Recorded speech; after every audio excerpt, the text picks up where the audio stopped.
How to unsend iMessage on iPhone.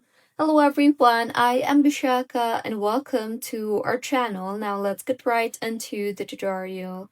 If you want to unsend your iMessage, make sure that iPhone allows you to unsend your iMessage only if it is unsent within 2 minutes of sending the message. So if you want to unsend a message within 2 minutes, then go ahead and open the message that you want to unsend.